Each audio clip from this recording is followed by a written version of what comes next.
Please don't take my mom away." The words tore out of Emma Valenti before she could stop them, small and desperate and final, like a blade cutting through the silence of the mountain lodge. The 6-year-old girl stood in front of the oak door at 6:08 in the evening, her tiny body blocking the frame, her small hands gripping Nora Reynolds' blood-stained jacket with the strength of someone who understood, on some deep cellular level, that letting go meant losing everything. Nora stood behind her, barely conscious, her left eye swollen completely shut and fingerprint bruises darkening her throat like a map of survival written in purple and black. Her breathing came shallow and broken, each inhale a small knife through damaged ribs. 3 feet away, Aleandro Valenti stood frozen. The most feared man in Northern California, the San Francisco Mafia boss who had built an empire on calculated violence and absolute control, wore black tactical gear with weapons secured at his sides. His dark eyes, storm gray and burning, were fixed on his daughter. His jaw clenched so tightly his men thought it might break. Tony and Enzo stood by the stone fireplace, their mouths open in shock. In 15 years of serving Aleandro Valenti, they had never seen him hesitate. Not once. Hesitation was death in this world. Hesitation was weakness. The wind howled against the windows, tearing at the glass like something alive and furious. Inside the lodge, the fire crackled and spat, casting dancing shadows across the hardwood floor. Emma's voice cracked. She was crying so hard her small shoulders shook. "She saved me from the car. She reads to me every night. Every single night, Papa. Please, Papa, please don't make her go." Nora tried to pull her back, tried to step forward, but her legs would not obey. "Sweetheart, no. Your father has to." But Emma clutched tighter, her fingers digging into the torn fabric, her tears soaking into the blood that stained Nora's jacket. "I don't want her to go. I don't want to be alone again. Please." Those last 2 words broke something inside Aleandro Valenti that had been locked away since childhood, since the night his own mother had been taken from him by his brother's cruelty and his father's indifference. His knees buckled. And then the most powerful man in the underworld dropped to the hardwood floor on both knees, his tactical gear creaking with the movement, his hands open and empty before him. Tony's radio clattered to the floor. It hit with a sound like thunder in the quiet lodge. Enzo whispered, his voice barely a breath, "Boss, what are you?" But Aleandro raised one hand for silence, and his voice when it came was broken, shattered like glass. "Emma. Emma, look at me, sweetheart." Emma stopped crying for just a moment. She turned to look at her father on his knees, and in that moment something shifted in the universe that no one in that lodge could explain or understand. He was not the man who had built an empire. He was not the man who had ordered the deaths of his enemies without flinching. He was a father who had just realized that the person who mattered most in his world was terrified of losing the only kindness she had ever truly known. The wind screamed against the windows. None of them knew that in the city below, 3 miles away, the man who had beaten Nora Reynolds within an inch of her life was counting down the days until she would be returned to him, or until his debt would be paid in blood. None of them knew that a woman named Sophie Langford was sitting in her penthouse apartment, sipping champagne, drafting the scheme that would frame Nora for theft and make her disappear into the legal system. None of them knew that Nora's life, which had been balanced on the edge of a blade for the past 3 years, was about to become something neither she nor Aleandro could have predicted. But that story begins much earlier, 3 years before this moment, when a young woman with $34 in her pocket walked into a mansion looking for work and had no idea that she was about to save the life of a little girl, and in doing so, save herself. 3 years earlier. October, but a different October, when the city was still alive with possibility and Nora Reynolds still believed that hard work and invisible suffering could be enough to build a life. She had been sleeping in her 1998 Honda Civic for 6 weeks. The back seat folded down, and she had a blanket that had once belonged to her mother before her mother had chosen the bottle over her daughter. The front window of the car was cracked, and the cold seeped in at night like a living thing, wrapping around her bones and refusing to let go. That morning, she had counted her money 3 times, hoping the numbers would change. $34. That was everything. That was her rent for the next week if she could find a room, which she could not. That was her food for the next 10 days if she was careful, which she always was. That was her transportation, her phone bill payment, her entire world compressed into worn paper and metal. She had applied for 17 jobs in the past month. 17.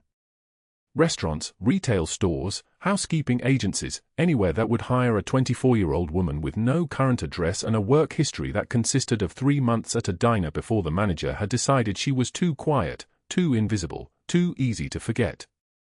The mansion had a black iron gate. The kind of gate that said, "You are not welcome here." Nora pushed through anyway, because she had nothing left to lose, and when you have nothing left to lose, the gates that stop other people become merely obstacles. A woman answered the door at the Valenti mansion.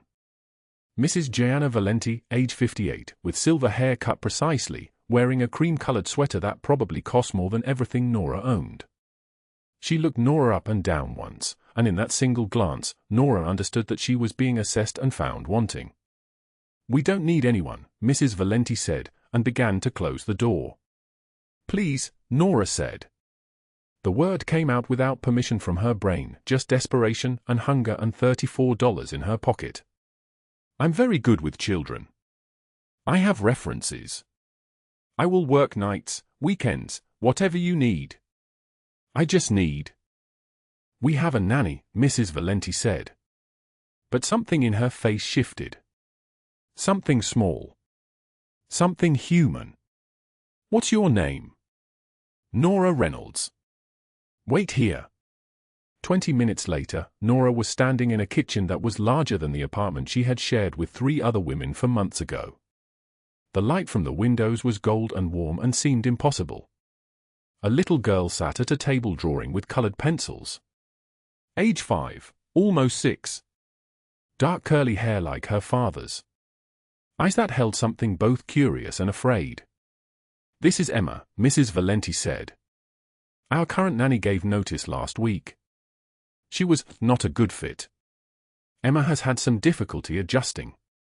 If you can handle a child with behavioral issues, the position is yours. Room and board provided, plus $800 a month." $800. Nora heard the number and had to steady herself against the counter. $800. Enough to survive. Enough to maybe, in a few years, save enough for a deposit on an actual apartment with 4 walls and a roof that didn't leak. "When can I start?" she heard herself say. Emma looked up from her drawing. She was drawing flowers, Nora realized. A field of yellow and red and purple flowers, with green stems that bent like they were dancing in wind. The flowers were beautiful. They were the most beautiful things Nora had seen in months. "Today," Mrs. Valenti said. And that was how Nora Reynolds became the live-in nanny for the Valenti family, walking into a converted closet on the 3rd floor that would become her bedroom, carrying all her possessions in a duffel bag, understanding that she had just been handed a life raft in the middle of a dark ocean. She did not know that the man who owned this house was a man that other men feared. She did not know that his name was whispered in certain circles like a curse. She did not know that in 1 year her life was going to be torn apart and she would find herself running through October rain with $34 and the memory of a pair of children's shoes that she had kept since her time in a shelter 3 years before, when she herself had been an abandoned girl sleeping in a dormitory with 40 other women and nothing to call her own. She only knew that Emma looked at her while she unpacked her clothes, and said, quietly, "Are you going to leave like the last one?"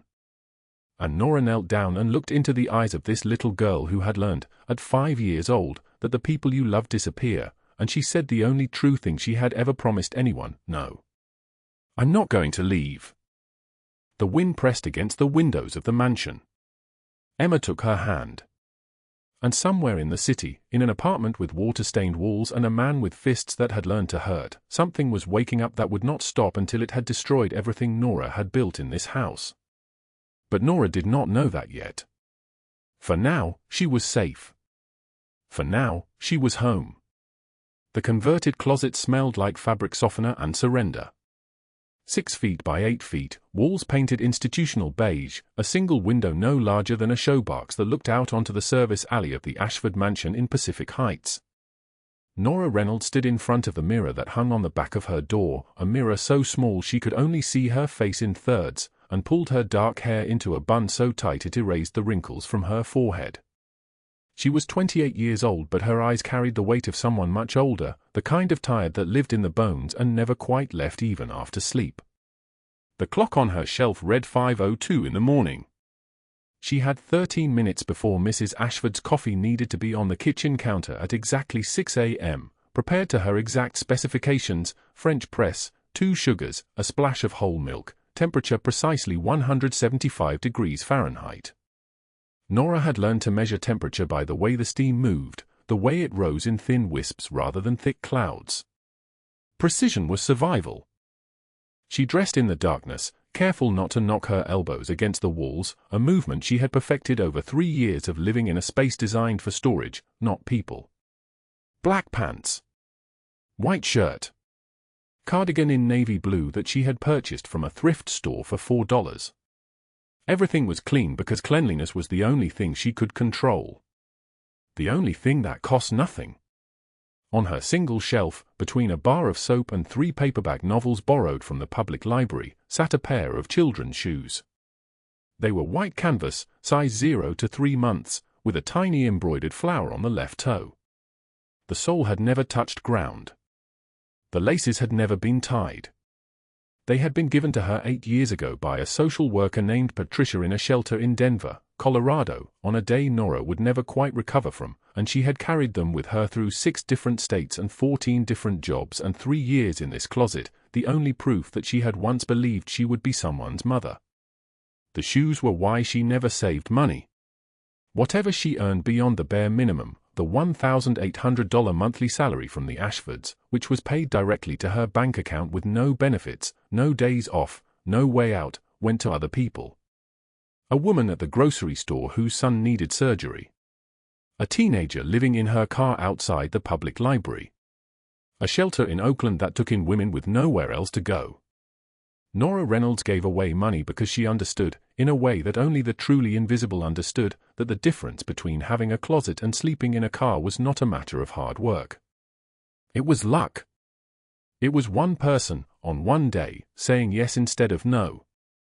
She left her closet at 5:52 a.m. and moved through the service corridors of the Ashford mansion like a ghost, quiet and faithful and unseen. The kitchen was dark. She turned on the light beneath the range hood, moved through the space with the efficiency of someone who had done this 1,300 times. Coffee beans into the grinder. Water heated to 200 degrees. The French press filled with 2 grams of cold bloom time, exactly 45 seconds. Everyone in the house was still asleep. This was her time, the only hour of the day that belonged to her. At 6 a.m., she climbed the back stairs to the 2nd floor and knocked on Mrs. Ashford's bedroom door. Once. Soft. The door opened to reveal a woman in her 50s wearing a silk eye mask pushed up onto her forehead, squinting as if Nora's presence was an assault on her morning. "Coffee is ready," Nora said, barely a whisper. 6 a.m. exactly. Mrs. Ashford did not respond. She turned away, and Nora retreated to place the cup on the mahogany side table, backing out of the room like a servant in a historical drama. At 6:15, she woke the children, Harrison, age 7, Maya, age 5, and Thomas, age 3. She dressed them in the clothes Mrs. Ashford had laid out the night before. She braided Maya's hair in the precise 3-strand style that would not come loose during the day. She tied Thomas's shoes with double knots. By 8 a.m., the children were at school or daycare, and Nora was alone with the house and the tasks Mrs. Ashford had left written on a card on the refrigerator in handwriting so sharp it looked like scratches. The list never ended. Baseboards with a toothbrush. Windows inside and out. The refrigerator shelves cleaned with white vinegar. The marble countertop sealed with a product that cost $32 a bottle. At 10 a.m., Mrs. Ashford came into the kitchen wearing Lululemon and carrying her water bottle, and she ran her finger along the edge of the counter where it met the wall, examining it the way an art critic examines a painting, searching for the single flaw that would justify her disappointment. "Nora," she said, and there was something in the way she pronounced the name, a flattening of the vowels, that made it clear she was addressing someone who existed below the level of full personhood. "This is unacceptable. I can see dust particles in the seal." Nora looked at where Mrs. Ashford's finger had traced. There was nothing visible to human eyes, but she nodded anyway. "Yes," she said. "I'll redo it." "That is what I would hope," Mrs. Ashford replied. She did not look at Nora when she spoke. She was looking through her, at something more interesting that existed beyond the space Nora occupied. "The Hendersons are coming for dinner on Friday. I expect this house to be spotless. Actually spotless, not your version of spotless." Nora nodded again and began gathering the materials. Mrs. Ashford left the kitchen without saying anything else. The silence that followed was like a held breath, and Nora did not realize she was crying until she felt the tears on her cheeks. She wiped them away with the back of her hand, checked to make sure she was alone, and continued working. That afternoon, while Thomas was at preschool and Harrison and Maya were in school, Nora took the bus to Golden Gate Park. This was her Wednesday ritual, the one luxury she allowed herself, 45 minutes of sitting on a bench while the world moved around her, watching the sky change color and the people change themselves. Nobody knew her here. Nobody required anything from her. She was simply a woman on a bench, present but invisible, exactly the way she preferred. The park was crowded with summer tourists and children, all of them moving through the space with the ease of people who belonged. The playground was filled with the sound of laughter, that particular pitch that only children could produce, and Nora watched them climb and jump and risk their bodies in the way that children do, fearless and unencumbered by consequence. She was sitting on a bench near the sandbox when she saw the little girl in the yellow sundress. She was maybe 3 years old, with dark curly hair and the kind of serious expression that suggested she had important business to attend to. She was holding a balloon on a string, a purple balloon that bobbed above her head like a held thought, and she was walking toward the street. Nora stood up without thinking. There was no moment of deliberation, no calculation of risk. The moment registered as danger and her body responded, moving forward faster than her mind could process, her lungs burning as her feet covered the distance between them, her hands reaching out to grab the girl around the waist as a black SUV screeched to a halt, tires screaming against the asphalt, stopping exactly 6 inches from where they stood. The girl screamed. Her balloon had popped against the SUV's bumper. Nora held her, feeling her small body shake with terror and grief over the balloon, that particular grief of childhood, and she did not put her down until a man in an expensive suit came running from the direction of the play structure, his face completely white, his hand shaking as he reached for the child. "Emma," he said. "Emma, are you hurt? Are you?" "She's okay," Nora said, and she handed the girl over carefully, the way you would hand over something precious that did not belong to you. "Just scared." She was chasing the balloon. The man in the suit held the girl against his chest like he was trying to push her back inside his body. He was not young, maybe 45, with gray at his temples and the kind of bearing that suggested people usually did what he told them to do. His suit probably cost more than everything Nora owned. His shoes definitely did. "I can't," he started to say, but he didn't finish. He just stood there, holding Emma, breathing like he had been running for a very long time. "She's safe," Nora said again. She was already backing away, moving back toward the bench where her things were, where she had left her life in a small paper bag. "She's fine." "Wait," the man called after her. "Please. Let me." But Nora was already gone, dissolving back into the afternoon the way she had been taught to do her entire life, quietly, without making anyone uncomfortable, without requiring anything in return. She did not know that the little girl's name was Emma Valenti. She did not know that the girl's father was a man named Aleandro Valenti, who ruled certain corners of San Francisco with an iron hand and a network of men who would do anything he asked. She did not know that he had reviewed the park security footage that night, slowing it down frame by frame until he could see her face clearly, committing it to memory the way other men memorized the faces of their enemies or their lovers. She returned to the Ashford mansion at 4 p.m., exactly 1 hour before she needed to pick up the children from their respective locations.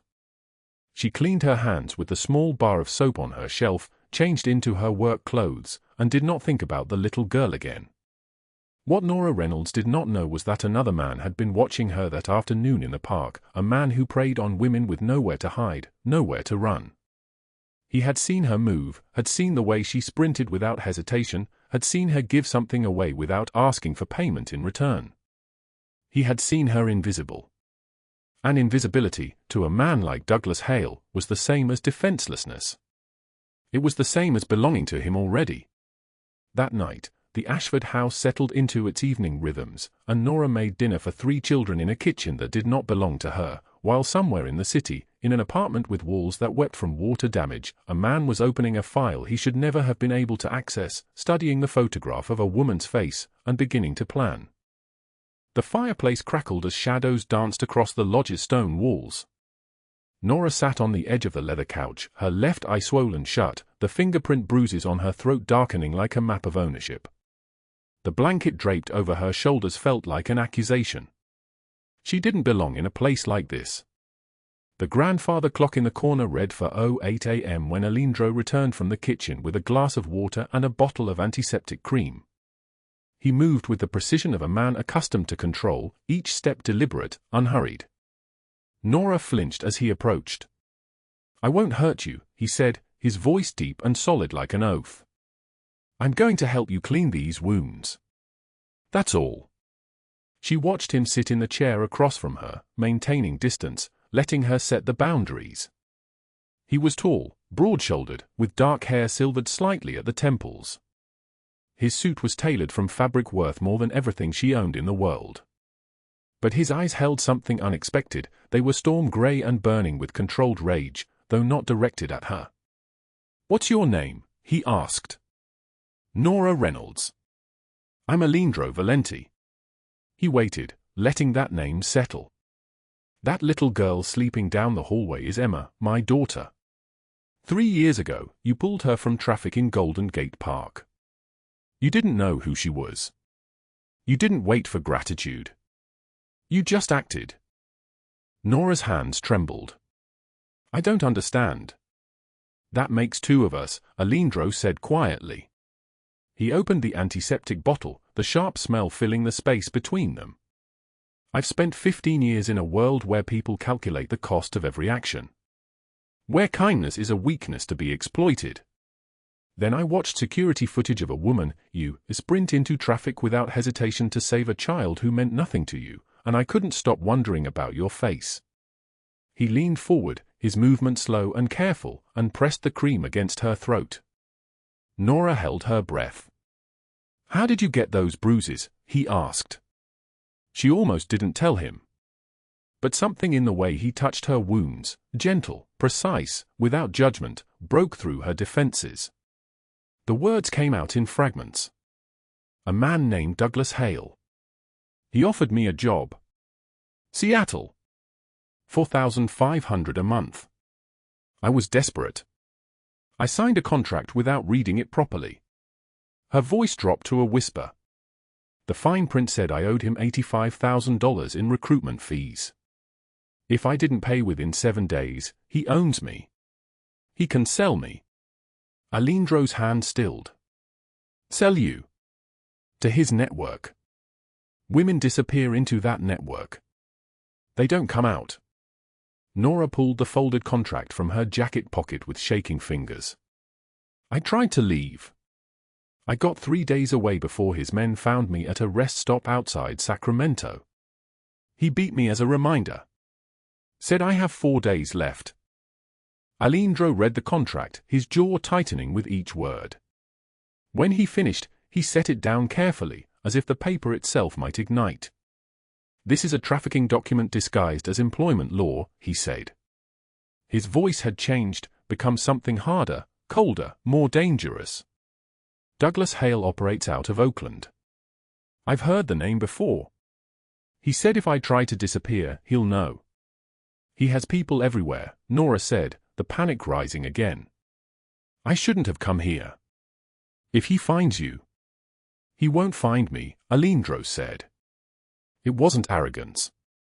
It was simple fact. Footsteps echoed down the hallway. Tony appeared in the doorway, his dark suit pristine despite the hour, his expression professional but concerned. Behind him, Enzo carried an iPad with encrypted screens glowing. "Boss," Tony said carefully, taking in the scene, "Aleandro tending to this injured stranger's wounds, something unprecedented in 15 years of service. We need to discuss the security implications." "Speak," Aleandro said, not turning from Nora. Enzo stepped forward. "Douglas Hale operates under Chicago protection. His network moves women through Nevada, Utah, and into Canada. He's been flagged by federal agencies but never prosecuted. The protection runs deep." "My brother," Aleandro said quietly. "Marco sold our routes to Chicago 3 years ago. That's why Hale has protection." The room went silent except for the wind rattling the windows outside, raw and unforgiving, like something alive and angry. Tony exchanged a look with Enzo that contained entire conversations. In 15 years, they had never seen their boss show this kind of personal investment. In 15 years, they had never seen him kneel beside a wounded stranger and speak with such care. "What do you want to do?" Tony asked. Aleandro stood. He walked to the window and looked out at the dark forest, at the empty road where Nora had stumbled in, bleeding and desperate. When he turned back, his decision was already made. Find everything on Douglas Hale. His operations, his network contacts, his protection chain. And find out who else knows she's here. "The Chicago outfit," Tony began. "Will learn very quickly that Nora Reynolds is under my protection now," Aleandro finished. "And that anyone who touches her will answer for it." Nora watched this exchange with growing disbelief. "You can't do that. You don't know me. This isn't your problem." Aleandro turned to face her directly. "You're right. I don't know you. But I know that 3 years ago you acted without calculation. Without expecting reward. Do you know how rare that is in my world? Do you know what that cost you?" He stepped closer. "You have $34 to your name. You're running from someone with $85,000 in debt hanging over your head. And you came to a complete stranger's door in the middle of the night rather than lead him to innocent people. That tells me everything I need to know." Emma appeared in the hallway, small and drowsy in her pink pajamas, clutching a stuffed rabbit. "Papa? Is she okay?" Aleandro's expression softened completely. "She's hurt, but she's safe now. Go back to bed, pick cola." Emma walked directly to Nora instead, studying her swollen eye with the unflinching observation of a child. "My name is Emma. What's yours?" "Nora," she whispered. "I have a first aid kit," Emma announced. "I'm very good at helping. I helped Papa when he got hurt last year." She paused, tilting her head. "Do you want to stay? We have extra rooms." Something in Nora's chest cracked open. She thought of 3 years as a live-in nanny for the Ashford family, making beds in their mansion, cleaning their dishes, eating their leftovers. Children she'd loved who barely noticed her. And here was this small girl, daughter of a man who ruled San Francisco's underworld, offering her a guest room as if it were the simplest thing in the world. "Yes," Nora said, her voice breaking. "I want to stay." Emma nodded with satisfaction and extended her small hand. "Then we're friends now. Friends help each other." Enzo turned away, his shoulders shaking slightly as he pretended to check his phone. Tony's jaw tightened as he watched his boss, ruthless, feared, untouchable, nod to a child and say, "That's right. We help each other." But at 6:27 a.m. in a penthouse overlooking San Francisco Bay, Sophie Langford received an intelligence report that changed everything. A woman. Injured. At Aleandro's lodge. Someone he was protecting. She crushed her espresso cup against the Italian marble counter. "Find out who she is," Sophie commanded, her voice sharp as broken glass. "And find out how to destroy her." The rain came in horizontal sheets, turning the mountain road into a river of mud and broken promises. At 2:41 p.m. on October 22nd, Nora Reynolds locked herself in the lodge's bathroom and gripped the porcelain sink so hard her knuckles turned white. Through the frosted window, she could see the black vehicles gathering at the base of the mountain like vultures circling a wounded animal. She knew what was coming. She had always known. Her reflection stared back at her, swollen eye still purple at the edges, fingerprint bruises on her throat now fading to sickly yellow-green, a woman who looked like she had been assembled from broken parts and prayers. On the counter sat the white baby shoes, size 4, worn soft from 8 years of being held and touched and remembered. The only thing she owned that mattered. The only proof that she had ever been loved. Downstairs, Aleandro's voice carried through the lodge like a blade wrapped in ice. On the phone, a man's voice oozed confidence and greed. Douglas Hale. The voice of every trap that had ever closed around her. Mr. Valenti, Douglas said, each word dripping with oil and false civility. I believe you have something that belongs to me. Nora Reynolds owes me $85,000. A contract is a contract. I'm a reasonable businessman. Send her out, and we walk away. You stay out of my business, I stay out of yours. Everyone survives the day. Aleandro's response came like winter itself. She owes you nothing. That contract is a trafficking document signed under coercion. You're finished, Hale. Douglas laughed. Nora heard it through the bathroom door, and her stomach twisted. Bold words from a man who has a daughter downstairs. Think carefully, Valenti. Chicago has my back. You start a war over one woman, one nanny, and little Emma loses a father. Is she worth that? The phone went silent. Nora imagined Aleandro's expression in that silence, the way his jaw would tighten, the storm that would gather behind his eyes. 40 seconds ticked past.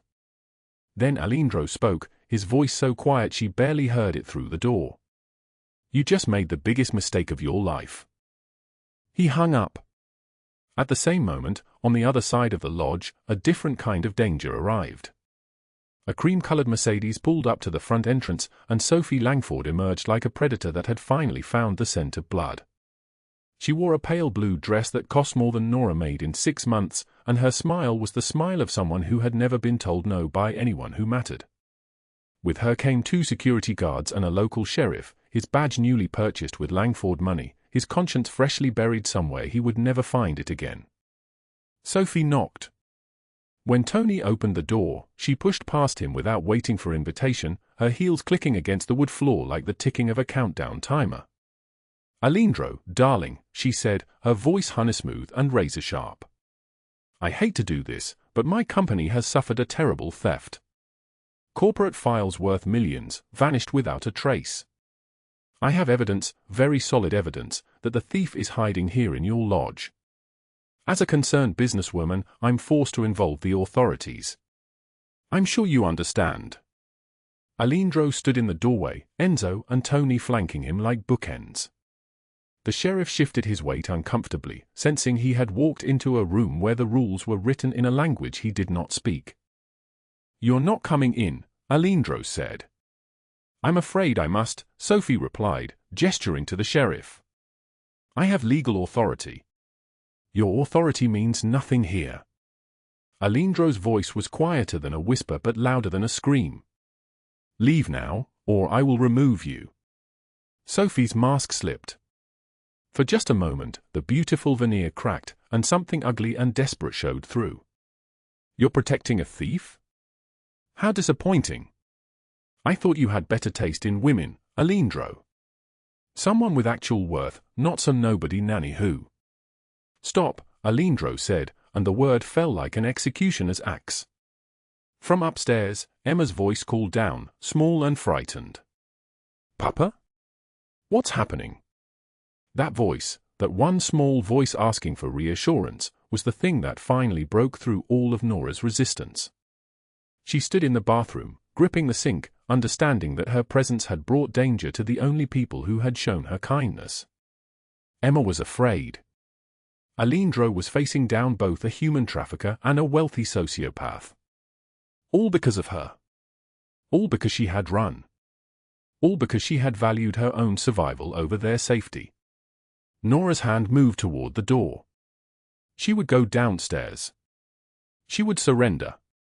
She would take herself out of their lives and let the storm pass over them. Douglas could have her. Sophie could press charges. She would disappear quietly the way she had been disappearing her entire life, piece by piece, until there was nothing left but a ghost in a borrowed room. But then, through the wooden door, she heard Emma's voice again, this time speaking to her father with the certainty of a child who knows exactly what she wants. "Papa, is Nora leaving? Please don't let her leave. I love her." For simple words from a 6-year-old girl. I love her. Something shattered inside Nora's chest. Not her will. Something older. Something that had been broken so many times she had stopped believing it could be repaired. She slid down the bathroom wall, still holding those baby shoes, her body shaking with sobs that came from somewhere beyond tears, somewhere from the very center of who she was. Not sobs of despair. Sobs of recognition. Someone saw her. Someone wanted her to stay. For the first time in 8 years, someone loved her. She made her choice in that bathroom, kneeling on cold tile with rain hammering the window like a fist demanding entry. She would not run. She would not surrender. She would stay and fight because that is what people did when someone loved them. Downstairs, the confrontation reached its breaking point. Sophie's guards moved forward. Enzo and Tony moved with them, hands near the edges of danger. The sheriff's radio crackled with nervous static. Then Aleandro pulled out his phone. He typed one word into a single text message to a contact simply labeled North and pressed send. 12 minutes passed like hours. During those 12 minutes, Sophie paced the lodge like a caged animal, her confidence beginning to fray. The sheriff stepped outside and made a phone call to someone in the mayor's office. Douglas Hale, still at the base of the mountain, began calling Chicago, trying to invoke protection that no longer existed. What arrived at 3:15 p.m. was something that changed everything. 12 black SUVs came up the mountain road in perfect formation, their engines a low rumble that sounded like thunder gathering in the distance. They surrounded Douglas Hale's position completely, cutting off every direction. Doors opened in synchronized silence. 12 men emerged wearing tactical gear and expressions that had learned how to hurt people without using their hands. These were Aleandro's people. The real network. The ones that people in San Francisco whispered about in darkened bars when they thought no one was listening. They moved through the forest with the precision of men who had trained for exactly this scenario. Douglas Hale watched them approach and understood, in that moment, what it meant to have made a mistake so catastrophic that time itself seemed to bend away from your survival. He ran. His expensive shoes slipped on wet leaves. Branches tore his shirt. He stumbled through darkness and rain, and then 2 of Aleandro's men appeared in front of him like they had been waiting there the entire time. Which, in a sense, they had. Douglas collapsed against a tree, trembling like a cornered animal, his confidence evaporated into the rain. All that oily certainty, all that Chicago protection, all that swagger about a woman being nobody, it meant nothing. "Wait," Douglas gasped, his voice cracking. "Wait, we can negotiate. I'll forgive the debt. I'll leave her alone. Just let me walk away. Please." Aleandro stepped out of the forest as if he had always been there, as if the trees themselves had parted to make room for him. He moved slowly, deliberately, each step a sentence in the language of consequences.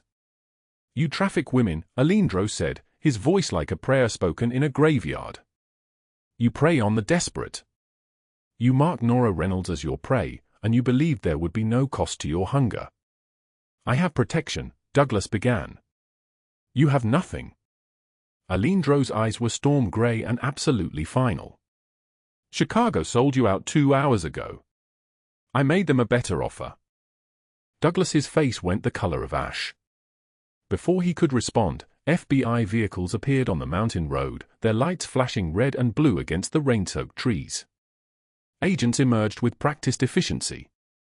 Within minutes, Douglas was handcuffed, his mouth still moving, his voice still begging, but no one was listening anymore. His network, built on lies and fear and the suffering of vulnerable women, collapsed like a house made of paper. 40 years. Federal prison. No parole. While Douglas was being dragged away screaming, Sophie Langford's destruction unfolded 3 miles away in the lodge itself. Aleandro's tech specialist, a man named Marco, loyal and brilliant, different from Tony and Enzo in that he fought with keyboards instead of fists, had already dismantled her entire frame job. The documents she had planted in Nora's room were proven fabricated through digital forensics that Aleandro's people had already prepared, just in case. Timestamps showed they were created after Nora arrived. Sophie's payments to the sheriff were documented in emails that Marco extracted and forwarded simultaneously to federal authorities and to every major media outlet in San Francisco. By 8:38 p.m. that evening, the story broke like a flood. Langford heiress fabricates charges, bribes local official, headline screamed across screens. The Langford family shipping company, built on decades of careful reputation, faced immediate federal investigation. Sophie's social standing, constructed brick by brick over generations of money and connections, evaporated into the rain like it had never existed at all. She was not arrested immediately. Something worse than arrest happened to Sophie Langford. She became irrelevant. Her family's business partners, rivals who had waited decades for exactly this opportunity, began circling. Within a week, they had bought out the failing company and erased the Langford name from San Francisco's financial landscape. Sophie tried one last thing. The next morning, she showed up at Aleandro's office in downtown San Francisco, makeup smeared by tears. She had cried alone in her apartment, her clothes wrinkled, her hair disheveled. She looked like a different person, no longer a predator, but a wounded animal finally understanding what it meant to lose. "Aleandro," she said, her voice raw. "Please. I did it because I love you. We're supposed to be together. I made a mistake. I made a terrible mistake. Just give me another chance." Aleandro sat behind his desk, composed and absolute. "You tried to destroy an innocent woman out of jealousy. You involved my daughter. You're done, Sophie. If you contact me, my family, or Nora Reynolds ever again, I won't be merciful." Security escorted her out. Sophie Langford disappeared from San Francisco's social circles like a ghost being dispelled by sunlight. She was never seen in those circles again, hated by the people who replaced her family, forgotten by those who had pretended to be her friends, erased from the only world she had ever known. Both her enemies had fallen. Both had been destroyed not through violence, but through the systematic dismantling of everything they had believed made them powerful. Back at the lodge, as the rain began to slow and the wind to soften, Nora descended the stairs with the baby shoes still clutched in her hands. Aleandro was there, Emma beside him, her small hand in his. When Emma saw Nora, she ran forward without hesitation. "You stayed," Emma said, as if she had never doubted it for a moment. "I knew you would stay." Nora knelt down and wrapped her arms around the child, and in that embrace, something that had been broken for 8 years finally began to heal. Aleandro watched them, and for the first time in years, his expression held something other than controlled authority. It held peace. Family is not always bound by blood but by those who choose to stay when the storm arrives. The rain had stopped. The October wind still moved through the lodge, but softer now, exhausted like everything else that had fought through the night. Nora sat by the fireplace in the main room, Emma curled against her side, both of them watching the flames dance without speaking. The child's picture book lay open on Nora's lap, forgotten. Emma's thumb had found its way into her mouth, a habit she usually hid from the adults, but here, in this moment, she did not hide anything. Aleandro stood in the doorway. His suit was wrinkled, his tie discarded hours ago. The scar running from his eye to his cheekbone caught the firelight. He had not slept. Behind him, Tony and Enzo had already received their orders.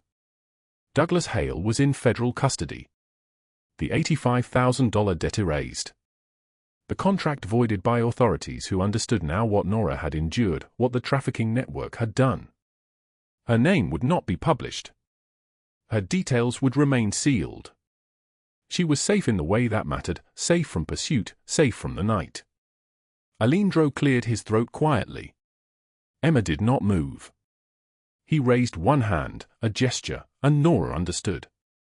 She shifted carefully, tucking Emma against the sofa cushions with a blanket pulled to her chin. The child did not wake. The two of them moved to the far end of the room, near the window where the November cold pressed against the glass. "It's over," Aleandro said. His voice was rough, unpolished. "Douglas is gone. Sophie is being processed. She's asking for you. She keeps saying she made a mistake, that you'll understand if you just listen to her." Nora did not respond immediately. She looked at her hands. They were no longer shaking. Somewhere between the moment she had collapsed at the door and now, her body had accepted that the running was finished. "What do you want me to say?" she asked quietly. "Nothing. There is nothing for you to say to her. I want you to understand that you don't have to carry any of this anymore." Aleandro moved closer. He stood to the side, not blocking her view of the fire, not crowding her. Every movement deliberate. "You're safe now. You don't have to run anymore." Nora stared into the flames. "I don't know what to do with that." "What do you mean?" "I've been running or hiding for 8 years.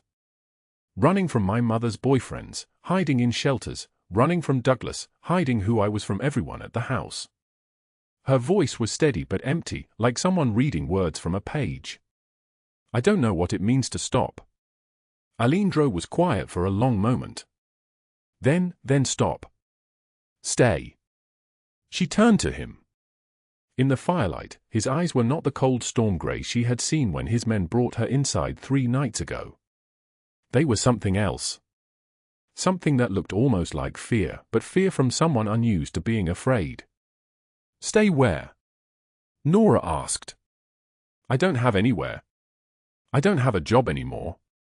I have $34 in my pocket. I have nothing. Here. With us." He paused.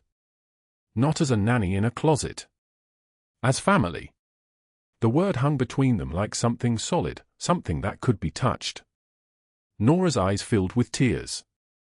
She blinked rapidly, trying to clear them, as if she had offended him by crying. "I'm not your family. I'm just someone you helped. Someone who was in the wrong place at the right time." "No."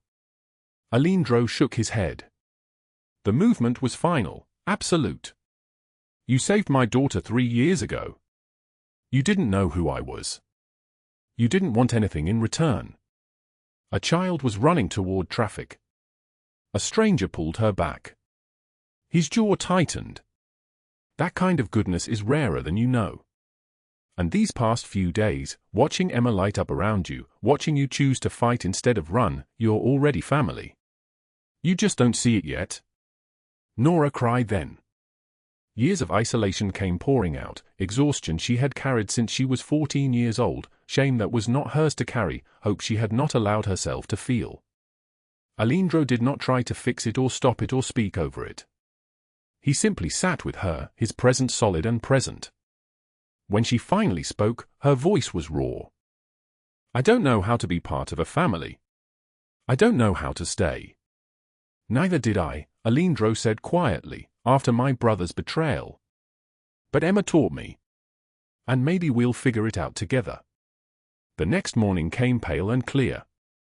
Nora woke in the guest room, a real guest room now, not a closet, not a converted storage space. Sunlight touched the walls. There was a dresser. There were curtains. There was space. Emma burst through the door without knocking, her small body launching onto the bed like a missile made of joy. "Nora! Nora, Papa says you're staying. You're staying with us." The child giggled, that pure sound of absolute certainty. "You're going to live with us forever and ever?" Nora laughed through tears she did not expect. "If that's okay with you." Emma shook her head with the seriousness of someone delivering important information. "It's more than okay. You're going to be my," she struggled, her 5-year-old mind reaching for words. Nora supplied gently, "Your friend." "No." Emma reached up and touched Nora's face with sticky fingers. She had been eating something in the kitchen. "My mom." "The mom who chose to stay." Nora's heart broke open. She held Emma close, whispering into her hair, "Yes. I'm staying." Over the following weeks, the logistics unfolded like a slow blooming. Nora moved into the Valenti home in San Francisco, into a bedroom on the second floor, with a view of the bay and morning light. Not as an employee. As family. Aleandro set up a trust fund, enough that she would never worry about money again, though she insisted on working. She enrolled in online college courses, finally finishing the degree she had abandoned years before. She had wanted to be a social worker. Now, with Aleandro's connections and her own determination, that path opened like a door no one had thought to unlock. Tony and Enzo became unlikely friends.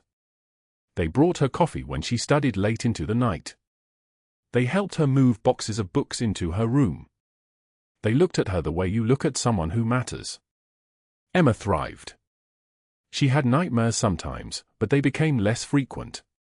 Nora would sit on her bed and read stories until the child fell asleep. Aleandro would stand in the doorway, watching them, and Tony said later that he had never seen the boss's face look like that, soft, vulnerable, almost unguarded. December arrived. Christmas morning came with a gift on Nora's nightstand. Inside the wrap box, the pair of white baby shoes, the one she had carried from the shelter when she was young and thought she might be someone's mother someday. They had been cleaned, preserved in a shadow box with an engraving on a small brass plate, "You survived to become the mother you always were. A&E." Her hand shook as she opened the shadow box. 8 years. She had kept these shoes through every move, every crisis, every night she thought she might not survive to see another morning. And now someone had taken them, honored them, made them permanent. Nora found Aleandro and Emma in the living room by the Christmas tree. Emma ran to her immediately, her small face bright with anticipation. "Do you like it? Papa said those shoes were important. Do you like it?" Nora knelt, pulling Emma into one arm while reaching for Aleandro's hand with the other. "They're perfect. You're both perfect." Aleandro's voice was soft, the way it had become since that night by the fire. "You're not invisible anymore, Nora. You never were." That evening, as snow began to fall outside the windows, Nora stood on the balcony overlooking San Francisco. The city lights stretched out below her like stars that had fallen to earth.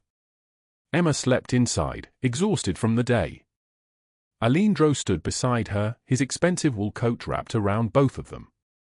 "What are you thinking?" he asked. "That a month ago I had $34. I had no name anyone would recognize. I was running."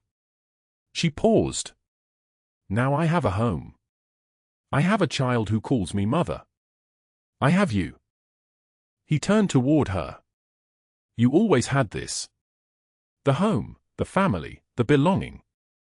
You just had to survive long enough to reach it." Nora thought of Douglas Hale, sitting in a federal detention center, facing charges that would keep him imprisoned for decades. She thought of Sophie Langford, stripped of her social standing, hated by the society that had once welcomed her, erased from the only world she had ever known. Their power had been demolished not through violence, but through the systematic unraveling of everything they believed made them strong. But Nora had chosen something else. She had chosen to stay. She had chosen to trust. She had chosen to build instead of destroy. The snow fell quietly around them. In the distance, a siren wailed briefly and faded. Aleandro pulled her closer, and Nora Reynolds, who had been invisible, who had been hunted, who had been thought to matter to no one, finally understood what it meant to be home. She would never run again.